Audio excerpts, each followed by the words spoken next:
Hello and welcome to your favorite daily comic book channel, Cartoonist Kayfabe. My name is Jim Rugg. I'm Ed Piskor. Today we are looking at advanced copies of Monica, Dan Clowes' forthcoming graphic novel. Always exciting whenever a new Dan Clowes book is released, and we recently ranked Dan Clowes' works. Monica ended up number one on my list, so I'm very excited to dive into this one with you, Ed.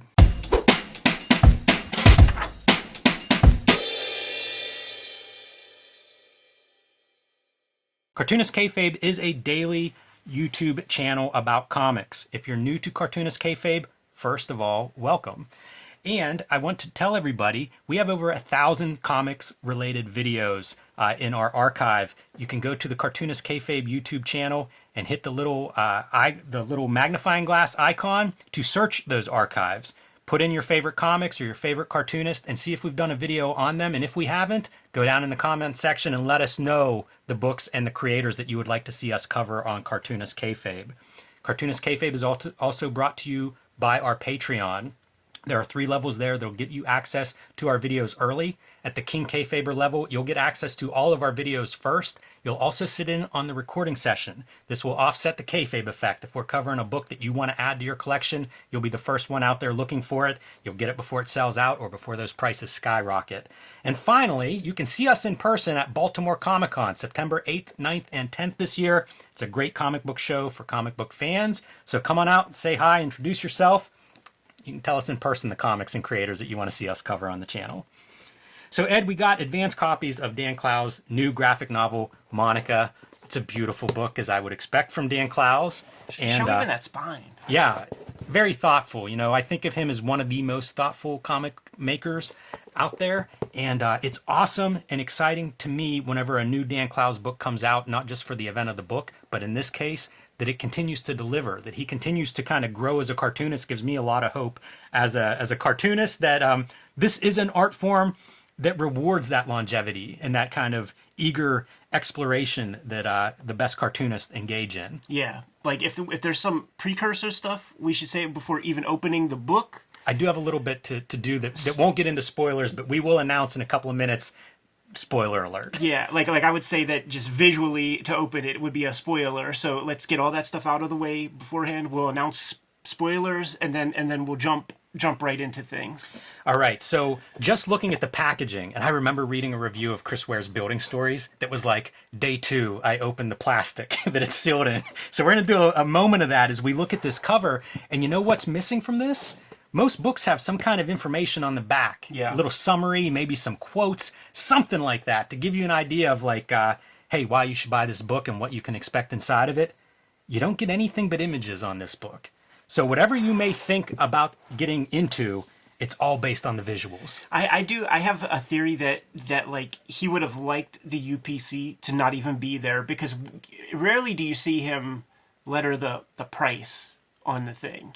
You know, like I feel like he would have liked it to have been a thing where it's just this art object because it would kind of go with some of the stuff on the interior. That like, so I'll just say that for now. It is funny to kind of like flip this book back and forth, and I don't feel like we're giving anything away yet. You know, not a lot of spoilers here, but as we get into the discussion of the book, I feel like this is such a deliberate design and completely atypical of what I expect out of books and book design, which again, yes. Man, love the inventiveness, and it starts on this cover. Since the publication of Wilson, the tactility has grown so much. Like Wilson is probably like the thickest case wrap, but this kind of carries that tradition. Maybe not as thick, but pretty thick. But the interior paper, it's very heavy. Yeah, it's almost like a picture book. Kids book paper, like very, very, very high quality. Yeah, a note on the casebook stuff. I know what you mean with that heavy duty. Whenever I did the Street Angel hardcovers at Image, I spec'd that kind of a case because I like the heft of like, you could, you know, that's almost wood. It's like 2-ply. Like if you've seen it, it's 2 pieces of cardboard rather than just like one. Yeah. You know, we were talking about how good this looks on our monitor, and it's so true. You know, this is a cover that'll work if you see it as a thumbnail on Amazon, yeah, or if you're holding it in your hands and looking at it. And it's a relatively simple design, but it's also very unusual color, right? We've got our heroine in blue against this cosmic backdrop, even kind of a Psychedelic. title treatment, right? That I Partridge can't Family. point to something and be like, oh yeah, this is a trend in cover design, or this is a font that's Not popular. now. No. Like, it's the very 70s. I think the color of her face factors into some of my thesis on the work, but that would probably be spoiler-filled also. Hey man, if you're ready to do it, let's drop the spoiler warning to everybody at home and let's open this thing up. Drop it, Jimmy. Maybe flash a little spoiler thing on Spoilers, everybody. Okay. Spoilers. This video is brought to you by the Cartoonist Kayfabe Patreon. 3 different levels will give you access to our videos early, and at the King Kayfaber level, you'll get access to all of our videos first to offset the Kayfabe effect, and you sit in on the recording session, which really gives you a leg up. We are also working Cartoonist. The best way to support Cartoonist Kayfabe is to buy our comics, and coming out in time for Christmas, Hip Hop Family Tree from Ed Piskor. 500 plus pages collecting all of the Hip Hop Family Tree in one handsome volume, along with 140 pages of extra back material, notes, art that hasn't been reprinted before, new art created just for this volume. Red Room, Crypto Killers, is the latest series in the Red Room universe. There are 2 volumes in trade paperback, and this 3rd volume is being published right now. Issue 3, recently published, features Latchkey Kids, now known as Switchblade Shorties, which is Ed's ongoing daily comic strip. This is the first appearance, so you may want to add this one to your collection as a key back issue. X-Men Grand Design is going to be collecting all 3 volumes into one edition, also in time for the holidays this year. The X-Men Grand Design Trilogy, you can pre-order that one now. My latest comics, True Crime Funnies, self-published, featuring 3 non-fiction stories, including 2 wrestling stories, available on my website or my Patreon. Young adult graphic novel, The Plain Janes.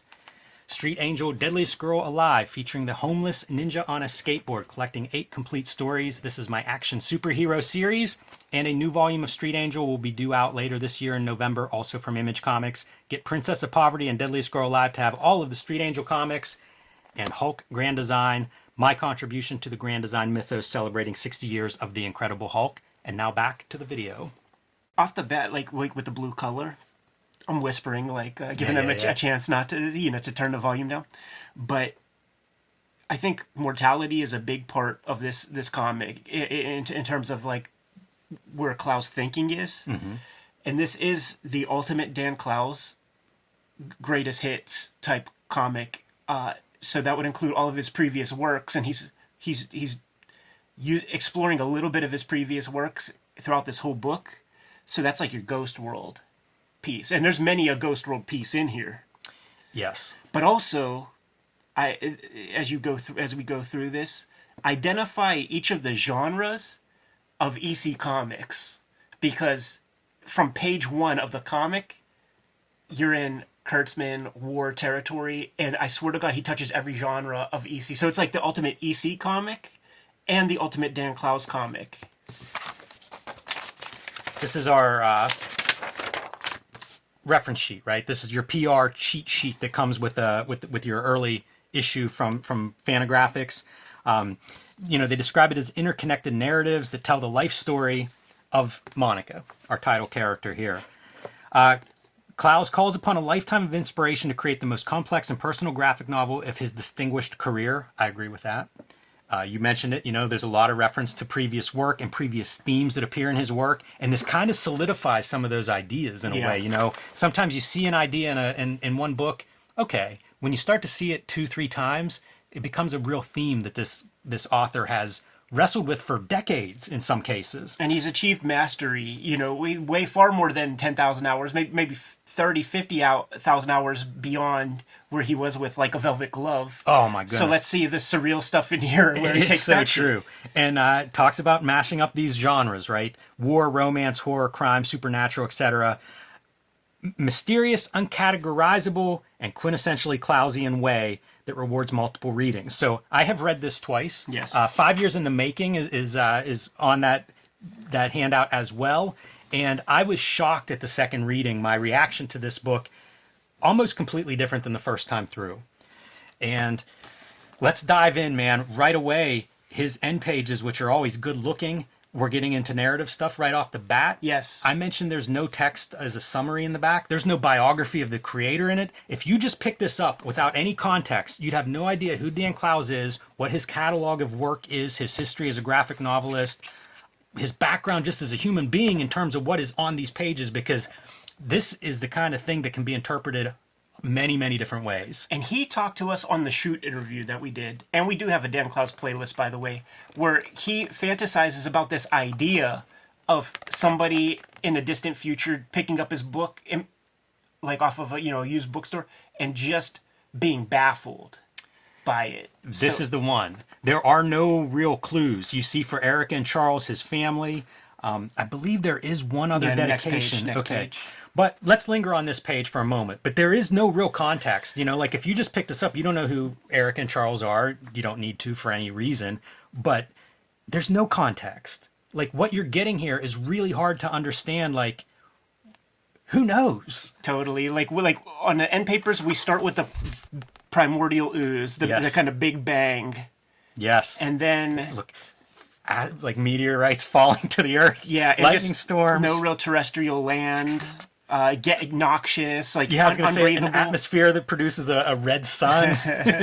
And then there was a game called Spore in the 2000s where you could start off with your amoeba stage and then become a land animal. So we got the history of man in two pages. That's JFK exactly assassination, right. Sputnik.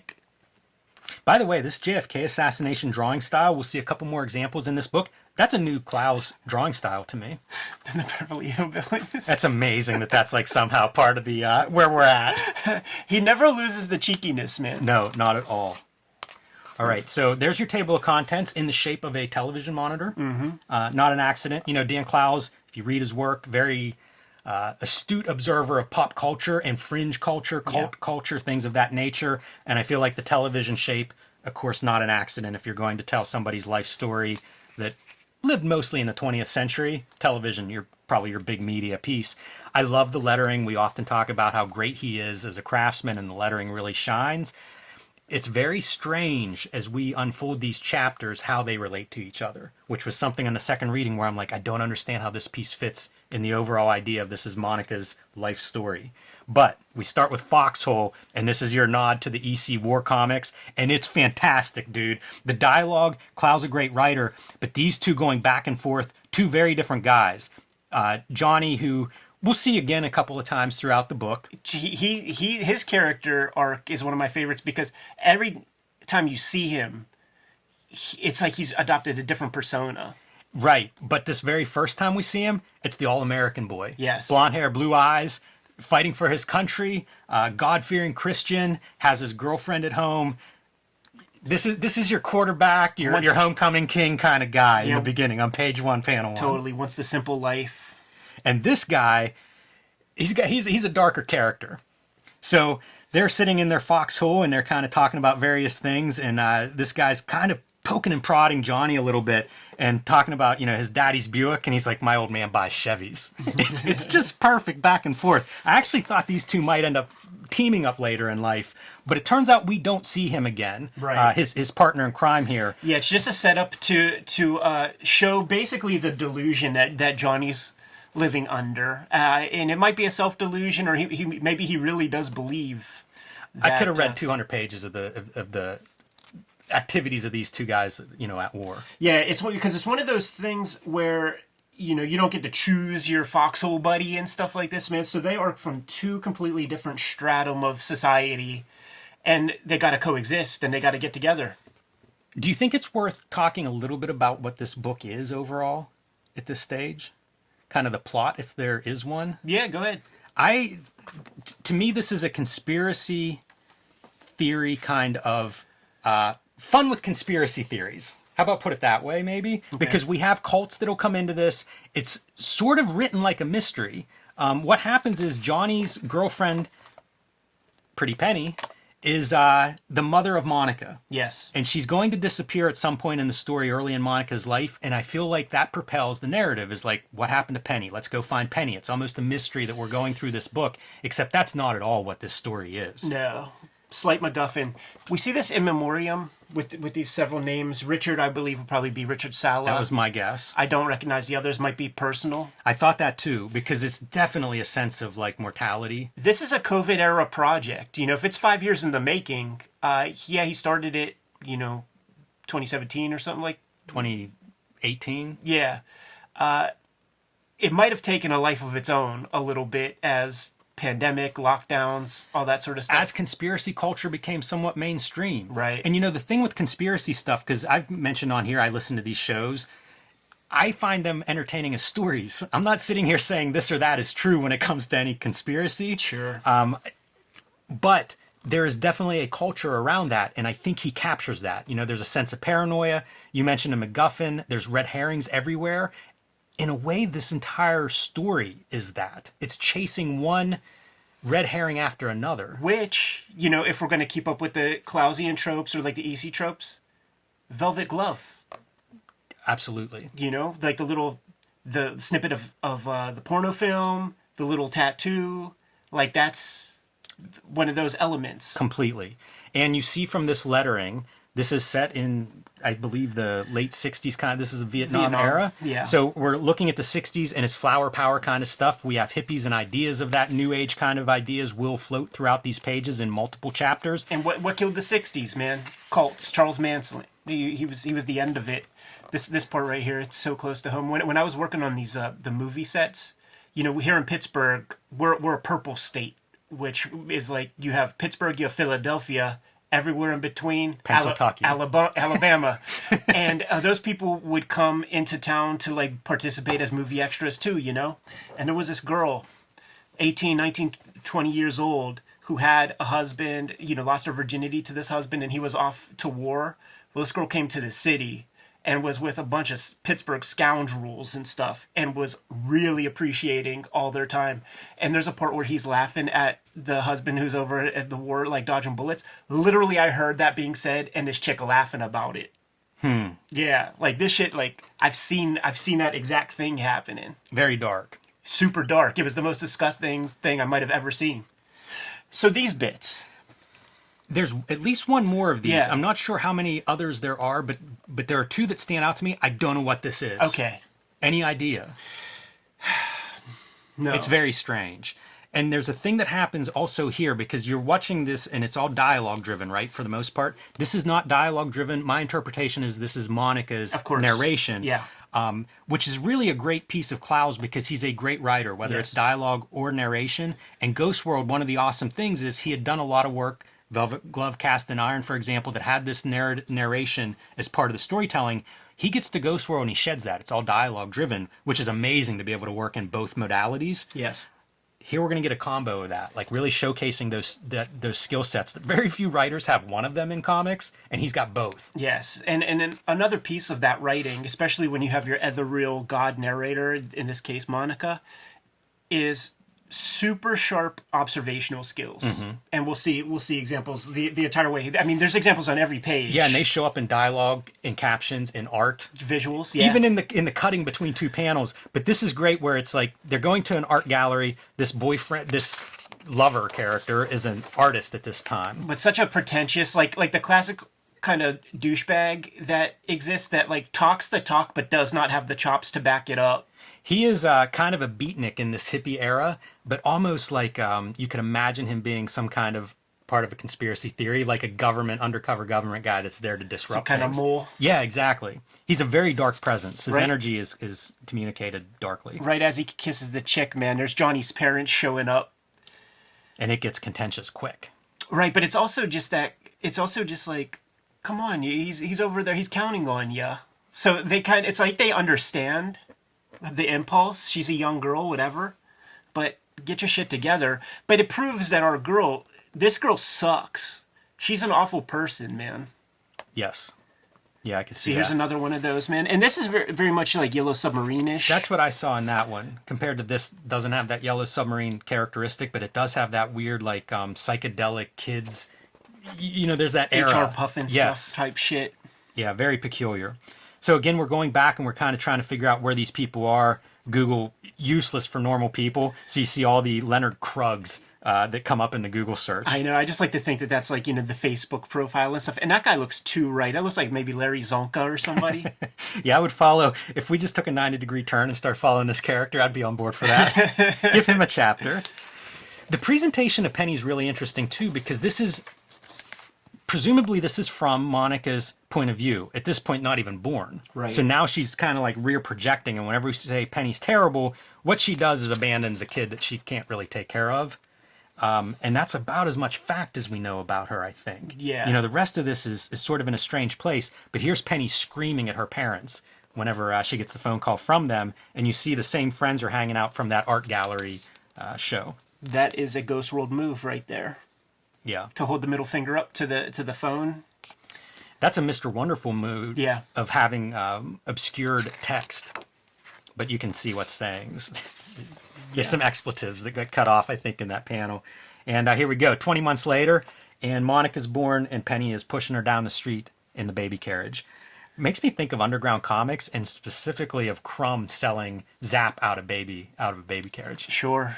Also, I think this is very much like the conspiracy stuff and the cult stuff.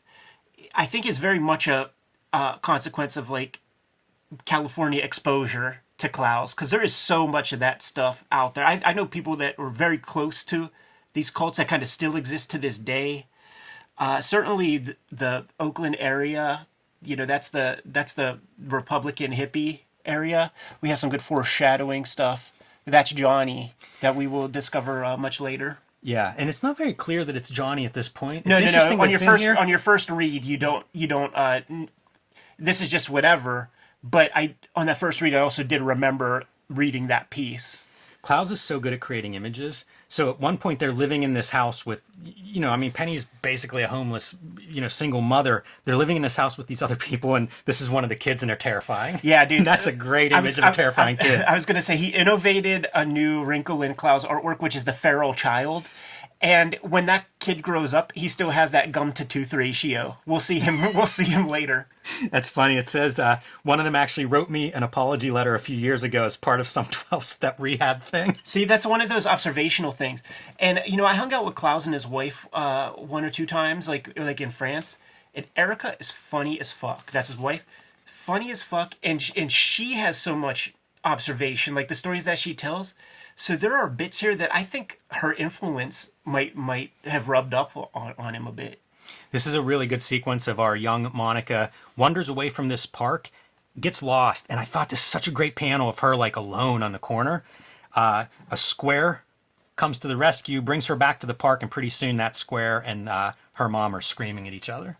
He's made note of the amount of times that he's drawn people from the back, but also the stroll. Yes. So that's another Clowes piece. That's what I'm saying. He injects so much of his previous works in here. It makes me wonder if, in some fashion, it's not like he's a spring chicken. Is this his final graphic novel? Did he just build his last comic and he's ruminating on his body of work? I do wonder, even if he's fine, the scale of this thing. I've heard people talk about you create a work or whatever, and it's like climbing a mountain, and when you get to that peak, what you see is the next mountain peak. Sure. And he's done this enough to know it better than anybody, and I do wonder about I don't even know how you would attempt to make this book. Oh, I know. Do you write this out as a story first? It's so convoluted sounds like a negative word, but it's so complex. I just don't know how you make something like this. Totally. Conceive of it. It's he talks about stuff like Rosemary's Baby and things. So Ira Levin, his work is built that way, where Stephen King described it as a Swiss watchmaker. It's what it feels like. In terms of construction. And the only way that you could do it, the fascinating thing when you read Ira Levin's work is, as a writer yourself, you just know that 10 drafts must have been made because of the various little payoffs. This is one of those observational pieces that I think might be a Erica Clowes kind of bit, where noticing just staring at a dude's Adam's apple and stuff. I could see her saying that. Even having a couple of hairs sticking out of the top of the collar. And this is point of view, right? This is Monica's point of view looking at this guy, and this is what she remembers of it.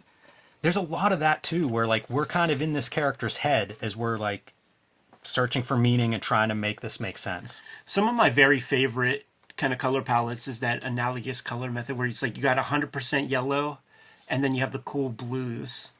These early stories of Monica's childhood when she's still with her mother is basically her mother going from one guy to another guy. Yeah, different places, very transient. You know, by the time that we part ways with the mother, it kind of seems like a good thing. And I think that's voiced by Monica in this book. Yeah, she says, I have stability now. And it's things like this. Like I've seen this in practice. Yeah, you know, I grew up in Homestead in the 80s during the crack era and shit.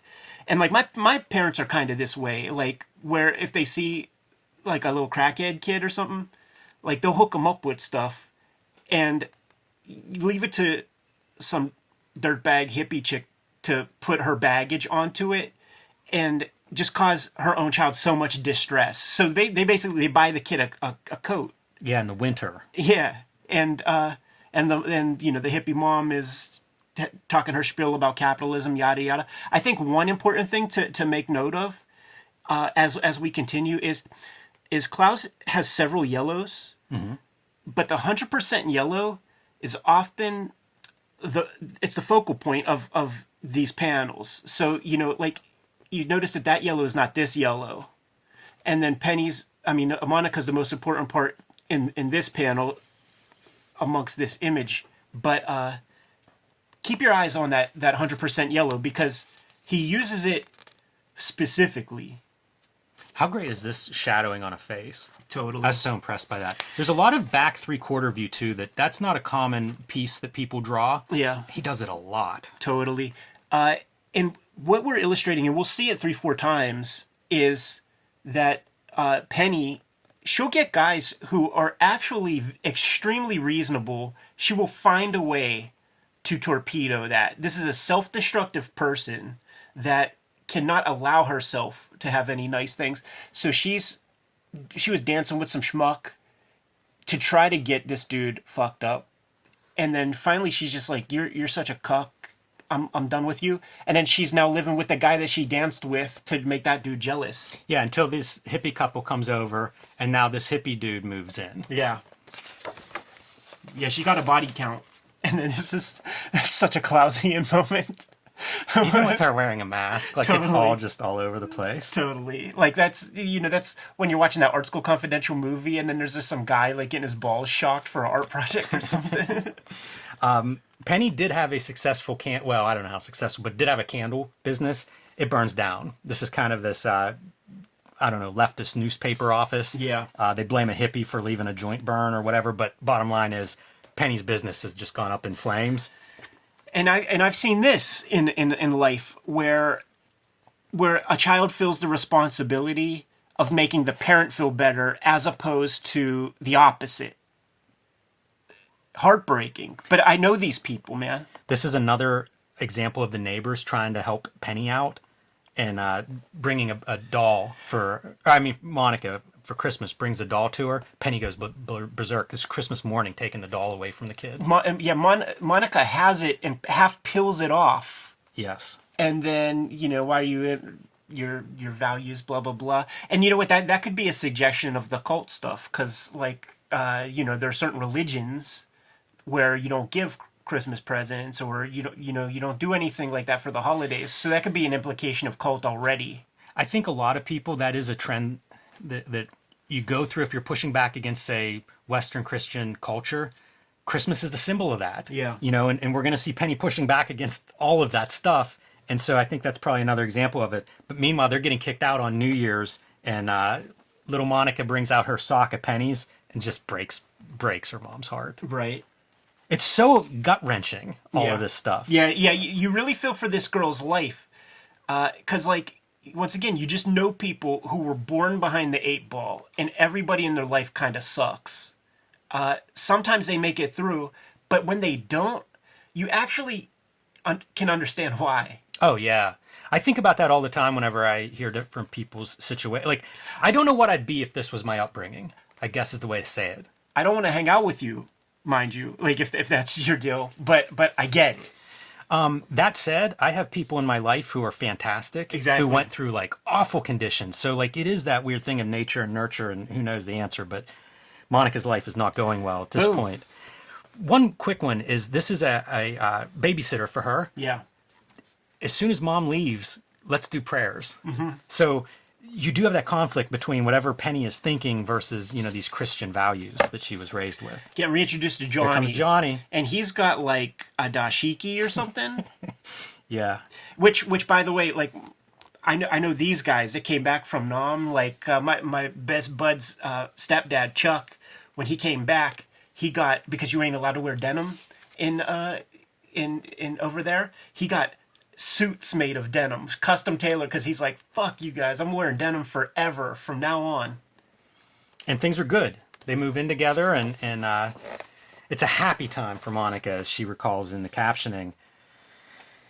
But how long can that last? And she's needling. Penny catches Monica. Yes, exactly. Penny catches Monica saying prayers at night. Can't have that. We see him this a second time, so now it's reinforced that, okay, we can make that association. This is Johnny. Yeah, and there's some tongue twisting here in terms of who's saying what, because Penny's throwing stuff at him, you know, needling, as you say, and Johnny's kind of bringing back the opposite side, but it's like you could be saying this bone cutting kind of stuff to either one of them. Mm-hmm. Man, the use of these kind of silhouettes. I remember this, I think it was in Patience, opens up with these kinds of silhouettes. Right. And I remember it being so striking to me. And so we get some of that visual call back to Patience. This is amazing. Just as like, I would, if the book went in this direction, I would follow that as well. Yeah, man. There's a wedding that's going to be commencing. Finally, it's a reunification of Johnny and Penny. Yes, but before that can happen, what happens? Some hippie shows up with a pamphlet that hands it to Monica, which seems like a bold move if you're you know, a wacko new cult guy on a sidewalk and you pick the kid to hand them the pamphlet. But nevertheless, Monica clings to that pamphlet. Right. And she seems to really be looking forward to this wedding. This is another one of these panels that's a little bit strange. There's some context possibly later in the book for this. Ken Peril, man. What's the word? Yeah, I'd like to talk to him about hairy neighbors. About that. We need hairy neighbors, man. We're not quite at the hairy neighbors level. So she finally falls asleep as she's excited for the big wedding. She still remembers her dream, and Mom wakes her up in the middle of the night, and off they go. Yep, she still has the book. Yes, the opening. Drops the kid off to grandparents, and that's it, man. Exit Penny. Yeah, so that's the last time we're going to see her for the book, let's say. But Monica's going to continue searching for her. And like I say, that's kind of the way I read this book the first time through. You know, is this mystery of like, where'd she go? What happened to her? Right. But we do see, from that moment on, I lived a normal life, happy and safe from harm, but I never saw my mother again. Yes, you see that there's seniors, man. So you know, my folks, they had my kid sister when I was 18, and they were senior in age, and that's called a change of life baby, and those kids grow up with a different sense of mortality than you or I did, because you still had lots and lots of years of your folks to look forward to and stuff, and your parents have years and years to look forward to, but like my parents' mortality, they're still around as of this recording for sure. But they cherish every day, and I think that creates a dynamic that we're not aware of, that you and I don't know so well, man. Look, a characteristic that I learned for change of life babies is nervousness. Exactly. Is that something that is true to your sibling? Totally.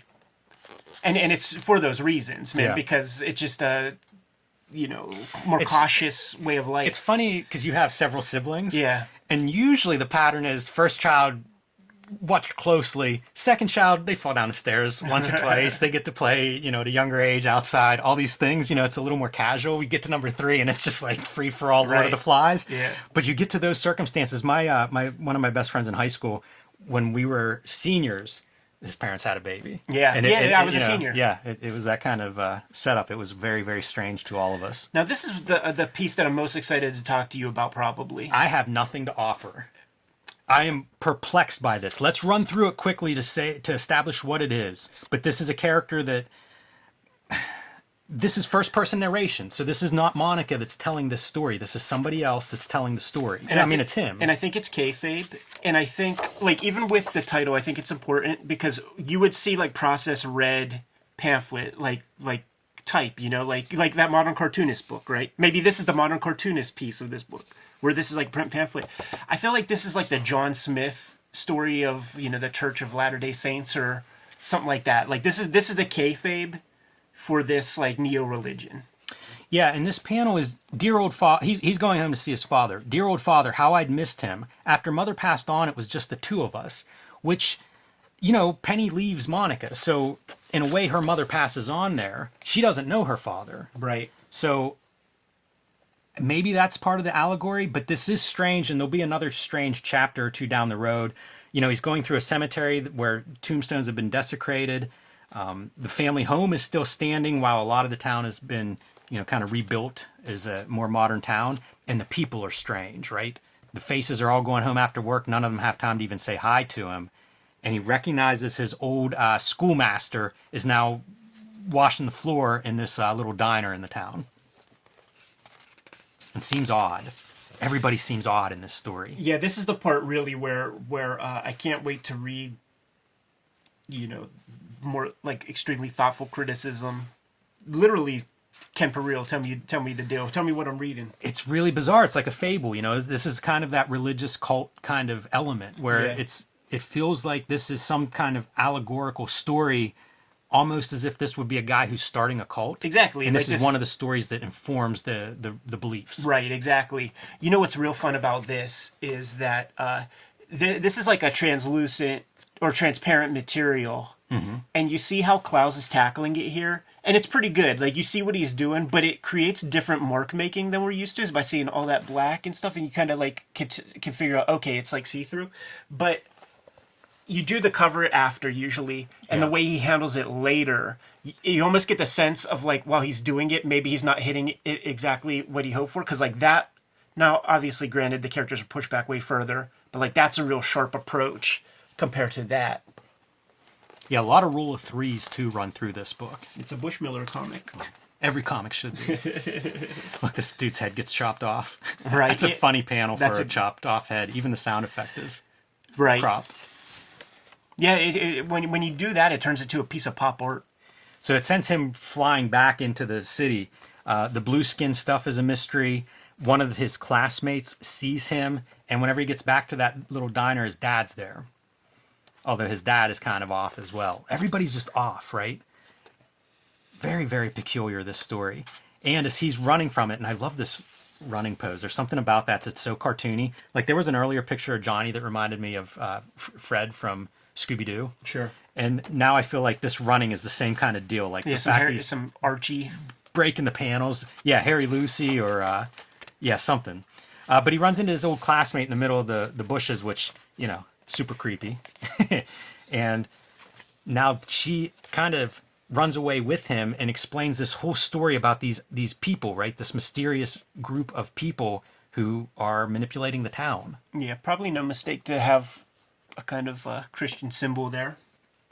Yeah, a corruption, a reign of terror that these people inflict on the townspeople. And now we're going to turn to like one of my favorite images in the entire book. We should say, too, they spend the night together and there's a plan. She's going to distract this guard so that he can go in and execute the plan. Look at that, man. What is going on, Ed? What is going on? I'm reminded of Black Nylon and the psychological test that was in Black Nylon for stuff like entering this tunnel. Yeah. But stop the presses. Obviously, this is a huge part of this story because of the size of the panel, if no other reason. Yeah, dude. Total Lovecraftian horror. I mentioned all the tropes of EC Comics, and, we could call this horror stuff. But this actually feels like, certainly with the color also, it feels like Charlton horror. Yeah. You know, it feels like a Charlton comic. I think Charlton is something that Clowes looked at whenever Patience. I think there's a lot of Ditko and Charlton comics in that.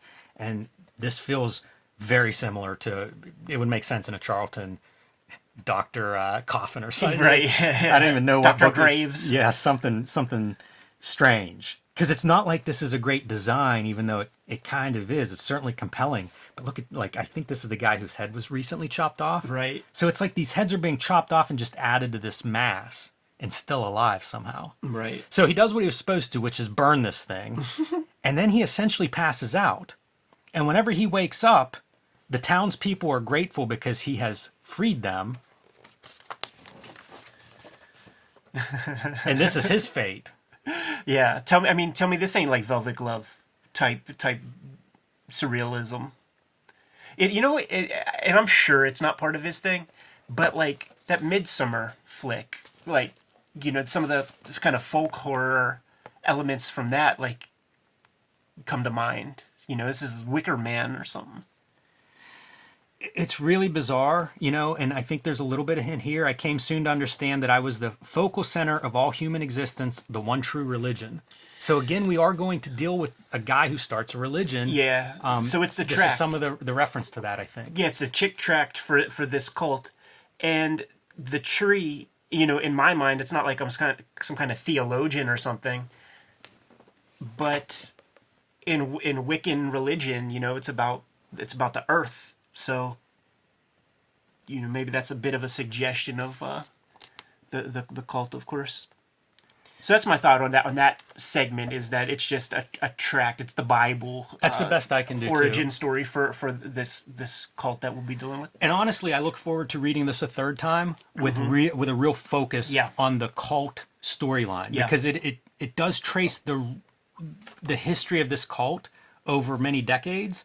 And that's the only way that, well, at this point in reading it, that's what makes the most sense to me. So I'm curious to kind of go back with the focus on that and kind of see how it all measures up and fits together.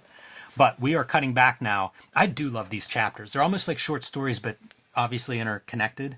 And Demonic is a great name. Great name. By the way, black background front portrait. It's another Velvet Glove piece. Dude, it's page 1 of 8-Ball 1. Yeah, man. Not just a piece. But green hair, teenage girl. It's Ghost World also. Enid. Yeah. Going through her punk phase. She's very Enid in this thing. She kind of is an Enid-like character.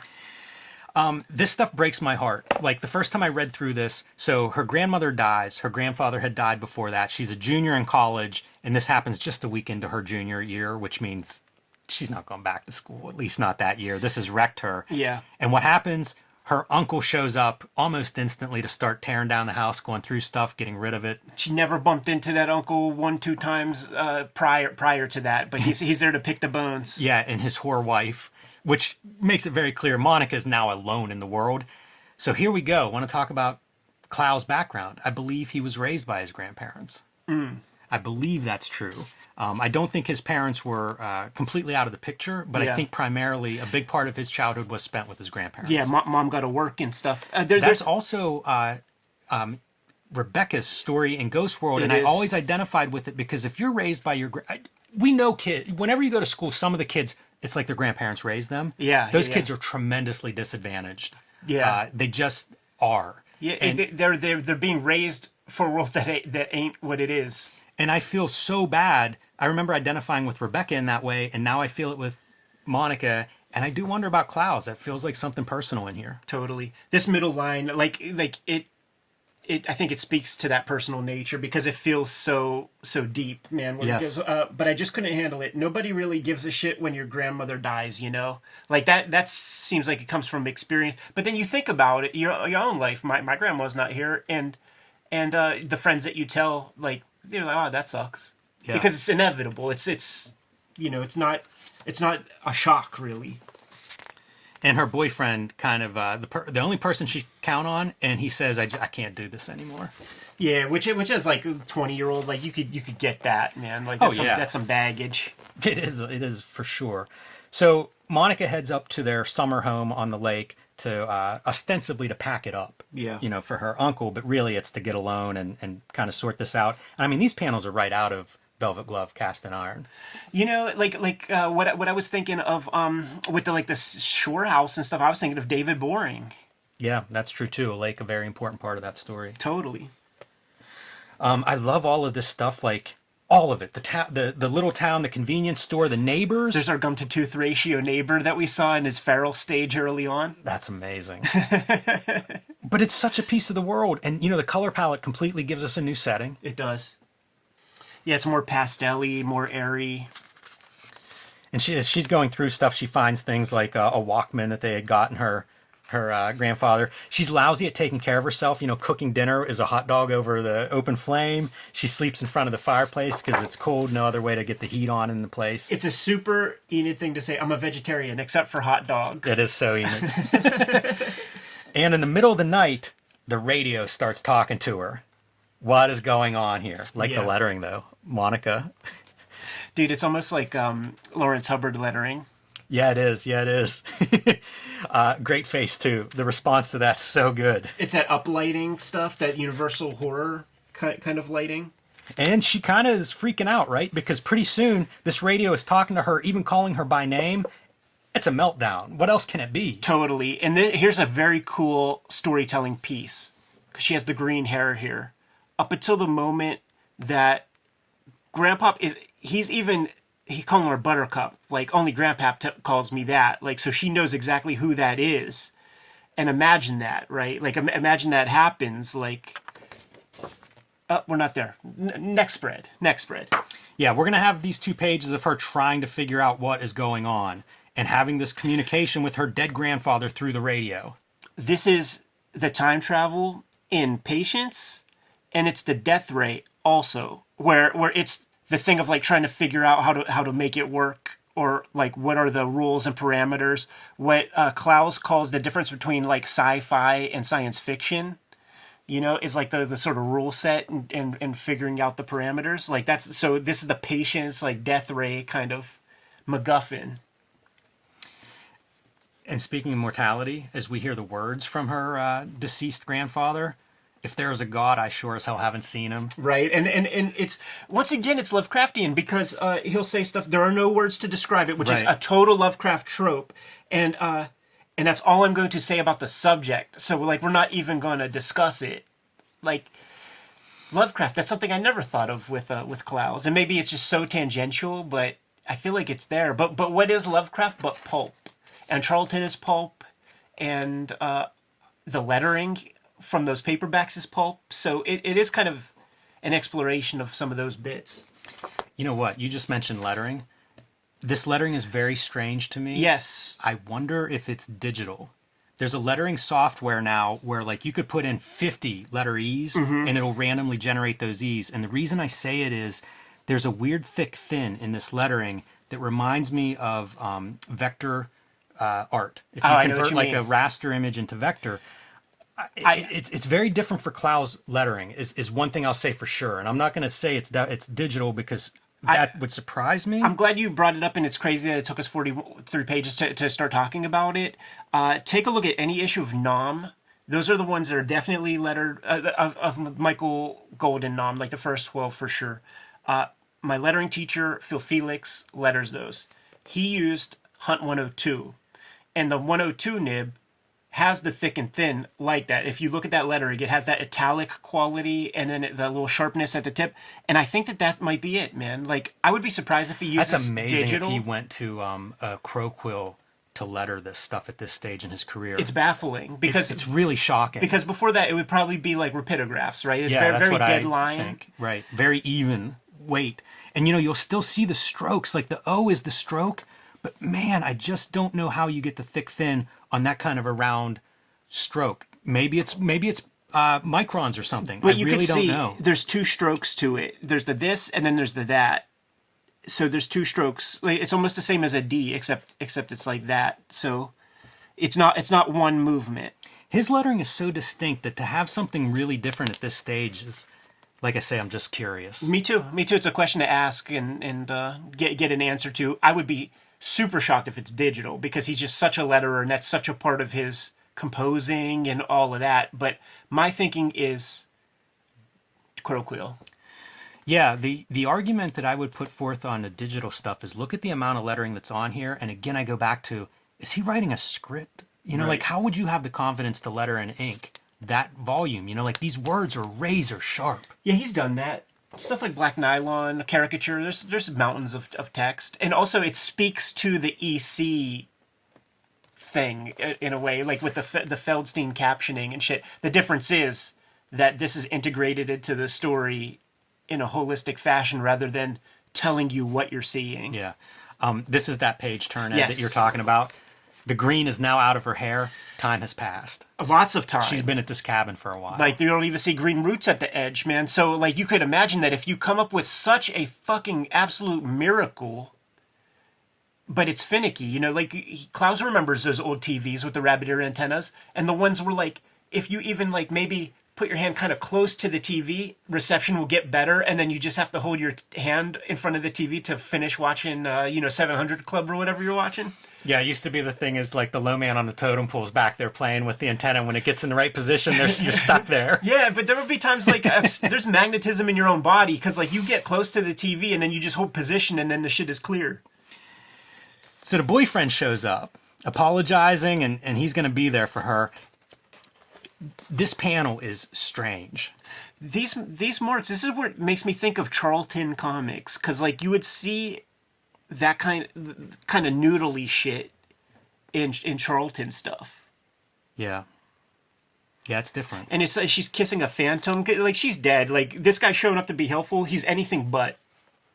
Yeah, definitely. And she needs to lose him, you know? Like she's got this miracle. She kind of, she wants to kind of keep it to herself. She's got a lot to deal with and figure out. That's a bizarre face, too. I kind of love new wrinkles in Clowes' art. Yeah, it's really got me thinking that rather than just a brush, that he's playing with pen also. Like, that's what those marks are. Yeah, could be. So she figures out how to get rid of the boyfriend. And what does he do with the radio? He puts it on the show and is like playing Fly Like an Eagle. Right. The radio, by the way, is getting weaker. Yes. She tries different stuff like the antenna, kind of like what you're talking about, touch it, move it, set it, all this stuff up. And decides she's got to move on, and you can really see the time passage. This is after the boyfriend goes, still short hair. By the time she leaves, pretty long hair. Yeah. Yeah, so she spent, the summer with them. The property, the whole point of her being there is that the property's gone. It's going to be toast, so she buries the radio. So I'm going to note this, and I don't know how it fits, but this is a hummingbird flying by the window. Yes. We see that in this very beginning. Yeah, with the after the foxhole. And it's a peculiar inclusion on a page like this. Again, not an accident, right? Like, that means something, I think. The hummingbird is Uatu the Watcher of the Monica universe. All right, so here she's leaving after she's buried the radio near an old cypress tree in the woods, locks up the house, and now drives off of this road. Looks intentional. Doesn't say that, but, By the time looks I woke intentional. up, by the time I woke up from my coma, everything was gone. Not only does this represent sort of the end of that one issue of David Boring to me, Yeah. but I think the whole book is like the issue of David Boring with the gunshot. I think this whole book is like that with that one issue. Because of the last panel of the comic. Yeah, I agree with that. The setting and everything feels like it's in that kind of stage. Yeah. It's weird to think about how much this recalls his past work. Like, it feels deliberate. One of the most thoughtful cartoonists I can think of. This isn't accidental. That's why we have to go through it molecularly, the way that we are. You see a panel like this, yes, and it is so mundane and normal. That is a person just sitting cross-legged on their bed listening to the radio. Yes. To then mix in these kinds of elements that the rest of this book has, it's a real mind bender. I want to ask, I could sit and ask him about every single piece of it. For instance, we're seeing a car and we're just hearing about the burying of the radio when anybody else's cartooning instinct would tell them to show that's more interesting than drawing the front of a car. We spend a lot of time with that radio for it to be the fate of the radio's off panel. In words, but then it proves that visually really the car is more important at this moment of the story. So like he makes these choices that are very, very thoughtful and very complicated choices to kind of arrive at and be okay with. The relationship between text and image in his work is second to nobody. Of course. And this is a good example of it, because it's the fate of the radio, but it's also her fate. Yes. You know, she's leaving. She's kind of done. And now here we go with our next story that I don't know. I don't know how this fits, Ed. This is an odd one. It's a Johnny story, so we get to see his latest persona as kind of like Dog the Bounty Hunter or something. All right. So what we have here is somewhere up north, 1,200 feet above the snow line, in an abandoned donkey shed. He's wearing a fake beard because he is there to bring this kid back home. Right. And it involves some violence. That's a shootout, man. Some of these people did not leave that donkey shed alive. Yeah, right. When you talk donkey shed, I think of like Ruby Ridge. Like I don't know that that's a donkey, but like, you know, it's like kind of out in the cut. It's on a mountain. There's obvious violence that occurred. And no phone calls, radio signals, visitors, or newspapers. This is a bunch of dudes like living survivalists outside off the grid. Yeah, which is very Ruby Ridge like, which in our lifetime, like that's the start of like a lot of shit happened as a result of that. You know, Waco comes and the vast mistrust of the government. So then you got Waco after that, and Timothy McVeigh watching both of those shits happening, and then he does, you know, the bombing at the FBI building happens. Like this is, you know, they talk about this shit on Coast to Coast and those kinds of programs. Do you know who this character is? The kid that he's up there bringing back? No. I don't either. That I was hoping for some kind of like that's a clue, but I didn't really make that connection. So they go back. Johnny is successful in retrieving this kid, and he's heading back to that kid's town. He's taking the kid back to his mother, and before he gets there, the road's blocked off, and the police are like, no cops, no cars are going into the city. He knows one of those cops, and he talks to him about it, like, come on, I'm just trying to get this kid home to his mother, and he's like, I said, turn around. Yeah. So something bad is happening that is, you're not allowed to go into that town. Right. Fortunately, Johnny's savvy, finds the back way in, and after driving around for a while, ends up at the kid's house. And the mom's not there. She's in the hospital. And it's just weird, right? Like, this is weird piled on weird piled on weird. We've gotten 2.5 pages into this story, and at least 3 weird incidents have taken place already. And the doctor's like, get the fuck out of my face. Yeah. As they go into the hospital, it reminds me of like Planet Terror, of like there's some kind of outbreak, but in a B-movie world. I was thinking like Body Snatchers, because like everybody seems like Stepford Wife type people, man, just kind of going off in their own direction. Which was Stepford Wives? Was that an Ira Levin thing? I don't know if it was or not. It feels like it would fit in that world, but Yeah. I'm not sure. He puts a call into Finley. Finley was the commanding officer in that opening war segment. At least the same name. And he does look like an older dude, right? Yeah. So Finley comes out to meet him, and he is flustered. You know, like, I can't even. And he tells him to, easy, buddy, take your time. And he can't really tell him, he can't follow the story that Finley tells him. Right. He says it got so complicated I couldn't really follow along. Such great narration. Mm-hmm. You know, like, it really paints a picture of words can't describe it. Right. But he's good at using words to describe a bad situation. Yeah.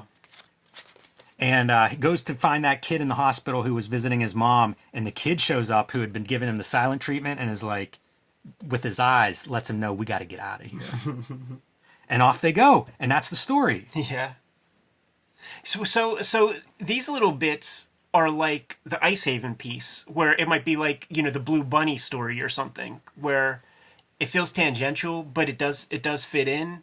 You know, this part of this gig could be Johnny like trying to find answers to certain things, trying to find his girl, and just, you know, he's got a gig that puts him in a place where he could be inquisitive and things.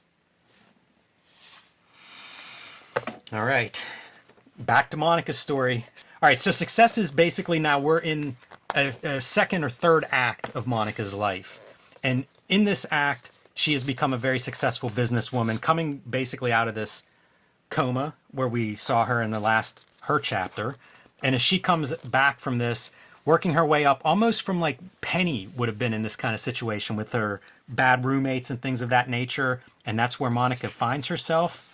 But she's going to work her way up because she gets an assistantship with this woman. Right. Which, by the way, David Boring gets shot in the head. Right? Yeah, those bandages even kind of resemble that. Real close. At this point, because this is a flashback from this moment, Monica has sold her business essentially. Yeah. So you see this is a very present moment. That's an iPhone that he's recording this for. Basically, she's a super success story. Let's get the background on Monica's camera for, brand storytelling, essentially. Totally. We have these lights at the Kayfabe Studios. Also, that last Johnny piece, that could be our crime suspense stories kind of piece. If we still keep up with the EC it's a very genres. Good EC story in a lot of ways. The doctor says that she skidded on black ice, which is interesting because if you look at the actual wreck, it looks like it's springtime. Everything's green, and it looks like she just drove off the road. Right. All right, so she's going to go to work, doing menial jobs at first and having a bunch of roommates. But whenever she finds there's this opening with this woman who needs an assistant, and this is a very successful, kind of a celebrity on the back half of her life at this point, but very wealthy and looking for an assistant. So Monica answers the call and does all right. Although one of her moves is to climb over this boyfriend, this boy toy boyfriend, half her age.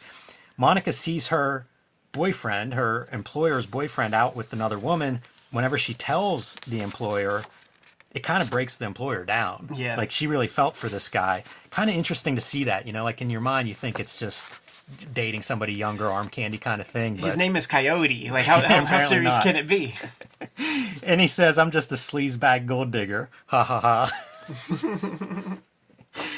Nevertheless, it removes the person that's in between them. And now Monica's number 2, and she starts hanging out with her a little bit more on a personal level and gives her some, I don't know, you know how it works. Like you get around somebody who's successful, you learn from them. They might give you a tip here or there, maybe connect you with somebody, and that's kind of what we see. But there's also, with a lot of successful people, think of Scientology and stuff, they kind of like want to hold on to that forever or looking for some guidance or some reason why they deserve it all. It's almost like survivor guilt or imposter syndrome. And it's these guys that come through. I remember, like, my mom used to get a Cosmopolitan magazine, and in the back there was this dude named Spivey. You might remember him. He had like a big powdered wig that was like a big afro kinda, and like they just look like that and have weird trinkets that they wear from their necks, and just total new age people. It's bullshit baffles brains, and susceptible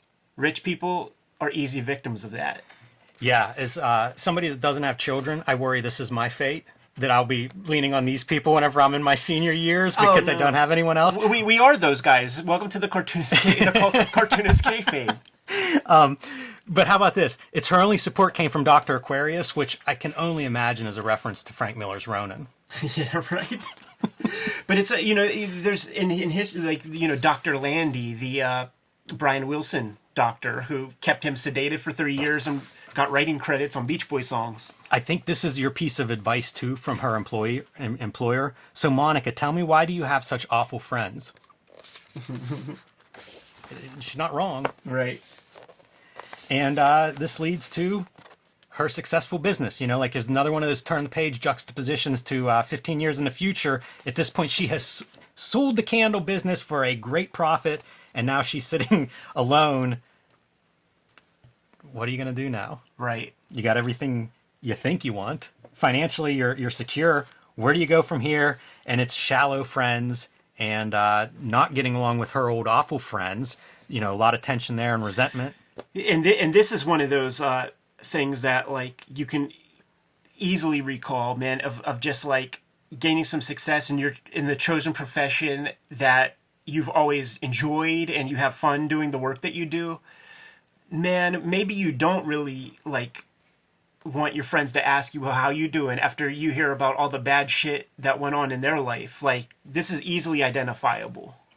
All right, Ed, in the man, I got to read this caption because this is classic Dan Clowes. I really do wish I could be more like the person I'm pretending to be in this interview. The real me would be so loathed, as would the real you, I'm guessing. That's pure Clowes.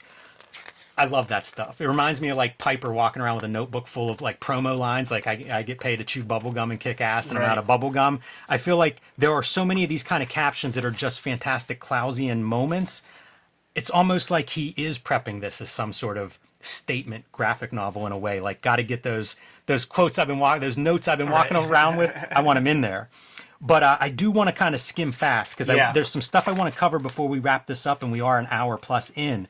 So we're going to see her kind of going through her life and trying to make sense of it. You know, like she's a super success. What do?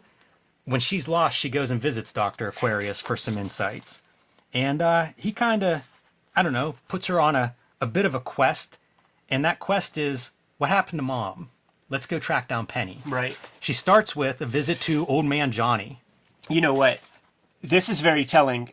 When we were interviewing Clowes, and we were like, "Hey, man, are those artist editions?" When the art was sitting on top of the thing, he said, "What I do when I want to capture certain things is I open up one of the artist editions and I ink right next to it." What are those lines, dude? That's a Jack Davis texture. Absolutely. So you know he was inking that, looking at that Jack Davis artist edition. That's a great detail, Ed. And even that whole panel has that quality. That's the Marie wind's Severin. blowing in the air. You're looking up at this kind of weird mystical guru. That's good stuff. Yeah, that 100% yellow. That's a Marie Severin. Like, she colors almost all the backgrounds in mad yellow like that. And another great moment of one last thing I want to ask. The name Monica's Candles. That was your mother's store, wasn't it? Yeah. Let's go find Mom. Yeah, dude. And there's Johnny again. Yeah. In that outfit that we probably seen earlier when he's like, who was the real Penny? You know, we caught up. And Johnny just doesn't seem right. That's what our captions are going to kind of direct us towards. And then the idea of the opening comes up, and it really sets Johnny off. And he's like, I'm afraid she might have done some bad things. It really unsettles him. And that's enough for her to duck out. We cross-cut back to the interview, and then this is it. She gives up basically her identity because she's about to go deep in the bowels of a dangerous cult. And a drawing style that I have not really seen Dan Clowes use before. Not at all. I thought it was so amazing because it's almost like we've now stripped down her identity, and here we go. This is the real person, and we're about to go in. I was so excited whenever I read this the first time of like, that's a moment. Yeah, totally, man. And the art style for that piece makes me think of like the like volume 1 of the Arkham sketchbooks when he's figuring out hatching, and it's all this vertical, you know, top-down hatching, not going with the forms or anything, just straight up and down, and then getting value by just ganging up the values. Yeah, it's a great moment. It's very unsettling. David Lynch, a guy he's often compared to early in his career, feels very David Lynchian to me visually. Because that's unsettling. It's just an unsettling image. Right. And that's what you want for somebody who's going into the dangerous cult. It doesn't work if that's a cartoon drawing. Right. So the opening and the way, this is the cult that started back when she was a kid with that pamphlet handout. And the way is basically that cult splits. So we're going to get a backstory of this cult and kind of the history of the cult and some of the big people involved in it, the two main leaders that separate. And who provides that? Some internet reporter. Because there's not a lot of information out there online, but this one guy wrote a bunch of info. So she tracks him down, and eventually that leads to her pepper spraying him, because what else could it lead to? Right, yeah, he's going to try to cult, grab a titty or something. An internet cult reporter? That's probably not going to end well. Yeah. So she goes to the cult meeting of the more mainstream version of that cult. Doesn't exactly lead to anything except this Horn of Plenty where the cult used to hang out. And there are some cult members that still go there, although, again, nobody gives her too much great information here. But she is trying to find ways into this cult. And when I reread this, Ed, in my mind, it was like, oh, her mom had gone and joined this or whatever. And I guess she has, but I don't know when that's clear that that's what she did. She drops Monica off and disappears. Right. So I don't know if she ever really connects. Yeah, and you know, maybe it's just a suggestion that like if you do participate, like you could be disappeared. This is a guy who allegedly gave her the pamphlet all the way back in the beginning. She recognizes him whenever she sees him. Penny's kid. Right. And so maybe he's the reason that she... I don't know. Like, that's a missing piece for me. And this is almost like we've had conversations in the past where I'm like, I don't know how she makes the connection between the two. Right. But apparently that connection is real. It must just be a detail I overlooked. Yeah. In trying to piece this puzzle together. And that's what this feels like, right? We're trying to unravel a mystery, and we've really set it up now. And off we go to infiltrate the cult. What a compound for a cult. Totally. It's like the Stacy Keach compound in American History X. Yeah, maybe a couple decades after it's abandoned. Right. You know, like it's pretty run down at this point. Clowes does a great job of getting us to this point and getting the cult here, because it really goes off the grid, the group that is devout to that original cult idea. Right. And she gets thrown into this closet for a while. She's kind of prepped. You know, she's read their religious material to try to be ready to do this. Yeah. But you see this Victor Flowers guy who starts it. I don't remember seeing him cross paths. Do you remember that as being one of the men that went through Penny's life? No, but it could be the Kayfabe guy from the religious tract. You know, it's got the dark hair and stuff, and he could be the guy who wrote the first document or something. It's very funny because it does seem like Penny went through this cult at some point. Yeah, Was there. Yeah, of course. I don't know that there's, other than the fact that she was in it, I don't know how Monica would have come to know that. Mm-hmm. I don't remember seeing that. Right. But also I don't remember how she's connected to the leader. Like the idea that the leader is her father is basically Monica's idea at this point. Right. So she has infiltrated it. You know, they're kind of welcoming her into it. They all have kind of the same haircuts. Right. As much as you can. And she assimilates with them, even to the point of getting one of the club haircuts. Very basic existence. They go into the dumpsters to find food. You see them just like chopping up wood for heat and sustenance. A very simple kind of existence. And whenever Penny makes a joke, that's considered aggressive. Right. Bullet holes. Yeah. Some things went down there. Some Jim Jones shit went down. There's the sad notion, too, like one of the themes that comes up with this guy who gave her the brochure in the beginning, hasn't seen her daughter since she was 5 or 6 because her mother took the daughter and went and joined this cult, and he tries to get in touch, and he's like, if you see her, tell her I love her. Really a sad moment, you know? Sure. Which is important for cults. You got to separate the people like that. Mm-hmm. You know, that happened with Jonestown. Yeah, it's kind of cult 101 brainwashing type stuff. And this is the religious idea. And this comes up as if you're into, I guess if you're into certain conspiracy cults, the idea that there's some long, like millennial old forces, possibly demons, aliens, whatever it may be that's influencing humanity, that's kind of encompassed in the teachings and the history of this cult. It's a little bit generic in order to make it fit, but it's great as a reading exercise because it allows you to kind of like sub in current stories or conspiracies. And again, the drawing never goes downhill. No. Keeps up the bullshit, baffles brains. I know that the nose is pulled up, but is this the same character, that feral boy character? I don't think so. I think it's probably just a similar vision. If that's the same boy from that house she lived in as her first memory, that's amazing. But it also makes you wonder, like, what exactly Monica's state is, right? Because that first boy may be based on this experience. You know, like she's remembering it to us. Yeah. Yeah, that's chilling. I didn't even think of that. Because, like, there he is, right? And then there's, like, it's very similar composition. Like, I feel like this color might be that color. Yeah, there's definitely a lot of repetition. And there's enough of it that it's similar if it's not intentional. It's just, like, part of that baffling, like, which, again, is kind of conspiracy lore, where it's just, like, coincidence after coincidence until you can't unravel anything. Right. You know, how did we get here? I don't know how we got here. I don't know how we connect Penny to this. Yeah. And I've read it twice already. Right. But it has that feeling, you know, it just is, the pieces kind of add up. Black nylon going into the corridor. Yeah, just great visuals all the way around. There's mixing of dreams plus like the religious interpretation of this cult, blood sacrifice. And now we finally meet our leader. And it starts out she is there to, you know, learn the way, but eventually she kind of comes clean and says, you know, I think you're my dad. Right. I'm looking for you. Looking for my father. And he says, I've had hundreds of children, thousands, you're nothing to me. And he's done with her. By the way, he has a computer in his quarters. So for all of this cult living way off the grid, not the same rules to the leader. Sure, which is typical. Mm-hmm. Absolutely typical. And she takes off, flees for her life with the help of one cult member.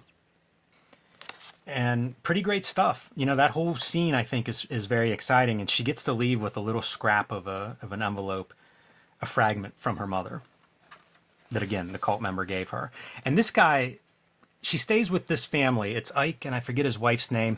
They start in the beginning. Whenever she goes to this little town that's the closest thing to the cult, she talks to him about it, and he has some info. Whenever she flees them, she ends up living with them, basically as a new family for a little bit. Even to the point of whenever she has an encounter in the town with the cult member who's looking for food, he defends her, but she realizes she can't stay there. Gotta go. This Krug part, weird again. I can't help seeing Rug there. Yeah, of course. Thinking of Clowes cutting a promo on me as some kind of failed artist.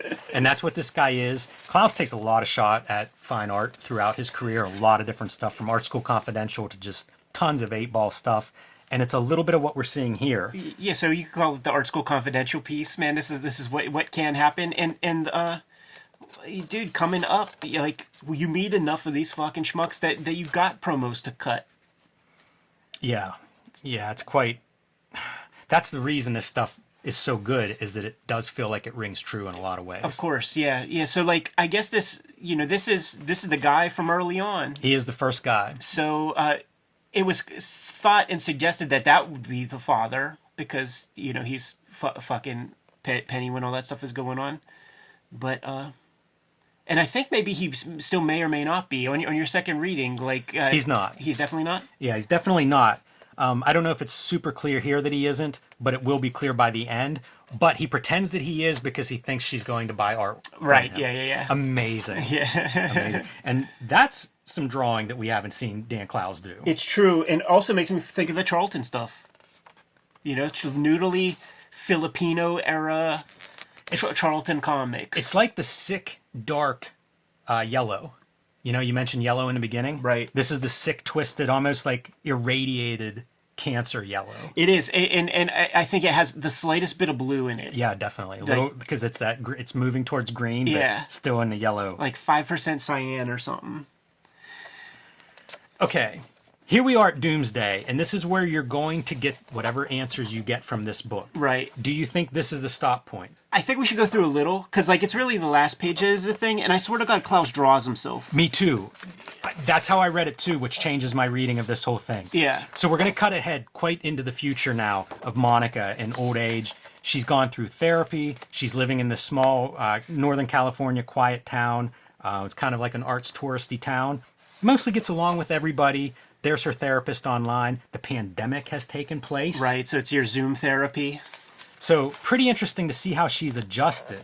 And as part of that adjustment, she actually does find her mother. Right. And this is her mother. We're going to see a little bit of interaction that's somewhat unsatisfying and super mundane, which is kind of the big takeaway of this book on my second read, is as extraordinary and fantastic as this story is, ultimately, Monica's life, very, very nothing. Right. And I think that is the story of all of us. And that's the scary mortality story, because even if your life's extraordinary, as you get to the end of it, we all die alone, right? That's it, man. You just got yourself noteworthy in that there's no spotting of blacks. This is the only story that doesn't have blacks.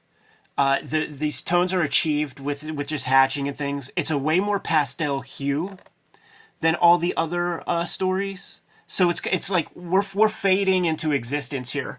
Also, like, I'm just going to fast forward real quick. This trope here of the top-down camera with foliage with the red car, I've seen this in about 5 movies. Yeah, it's a classic shot. That I watched with the red car. I think it might be in Eden Lake.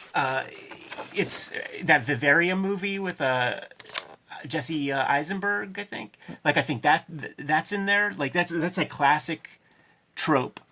And here comes the Dan Clowes character. Yes.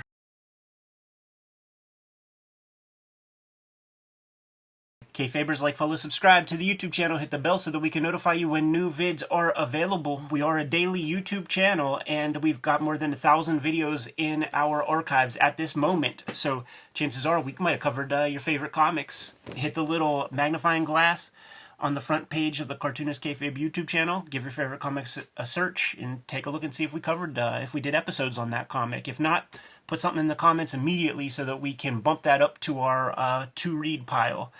The videos are brought to you by the Patreon. The King Kayfabers on our Patreon get all the videos before anybody else. Mitigates the kayfabe effect. When we show off a book like this canon book, the King Kayfabers are going out and buying those last hardcovers off of Amazon, eBay, and their comic shops. So it behooves you to get in early. Check out these videos. The subscription on Patreon pays for itself. Videos are brought to you by the books that we make. So Jimmy, tell the people what you have coming out. My next release is Street Angel, Princess of Poverty. This will be out in November from Image Comics. You can start to pre-order that one now, and it goes with Street Angel, Deadliest Girl Live. These two books do not reprint the same material, but together they do collect all of my Street Angel comics to date, so check that one out. True Crime Funnies, my latest self-published comic book. I ran out of the print copies. Thank you all very much, but I am reprinting that hopefully in time for Baltimore, and they'll be available on my website after that. You can also read it on patreon.com/JimRugg, where I post all of my new comics and work. Other books that are available right now, The Plain Janes, the first young adult graphic novel. I know our demographics, so I say this is the one to buy for gifts for the nieces and daughters in your life. And Hulk Grand Design, my contribution to the Grand Design series. I could not be happier with how this book turned out. But it looks like this thing is out of print now. It's not available at the distribution level. There still should be copies sitting on your good comic shop shelves. So pick this one up now if you haven't already, because once it's out of stock, it may be gone. So grab that one before it's too late, and follow me on Patreon. Hip Hop Family Tree Omnibus coming to you in time for the holiday season. It is the 10-year anniversary of the Hip Hop Family Tree comic in print. It is the 50th anniversary of hip hop culture in general, so we had to do it up fly. It's collecting all 4 volumes of Hip Hop Family Tree's comics material and 150 pages of additionals. So this is a big phone book that I'm extremely excited about. It's the ultimate statement on Hip Hop Family Tree, and I hope you support the book when it comes out in October. Not the only holiday piece that I have coming out this year. In November comes the X-Men Grand Design trade paperback that collects all 3 volumes of X-Men Grand Design. I do have a volume or 2 of that out of print as we speak, so this is your way to get your hands on all of it. Like I said, it's going to be coming out in November. Both of these guys are ready to go in time for the holidays. Red Room is the comic that I'm working on these days. There are 2 trade paperbacks of Red Room out there currently. Crypto Killers represents the 3rd season of Red Room comics. In this 3rd issue, there is a backup story called Latchkey Kids here, but I changed the title to Switchblade Shorties. And it is a daily strip that I'm working on. I've yet to serialize it to the wider world, but exclusively on my Patreon, you can get access to it. $3 is the cost, man, and there's a complete episode up there probably by the time you see this video. Not the only ways to support the Cartoonist Kayfabe channel, however, Jimmy. Let the people know. You can subscribe to the Cartoonist Kayfabe e-newsletter at the links below this video. You can also find Cartoonist Kayfabe t-shirts, merchandise, mugs, hats, fanny packs, stickers, and more at our spread shop. That link is also under this video. All good ways to support the Cartoonist Kayfabe channel. Give them those marching orders and we'll be on our way. Read more comics.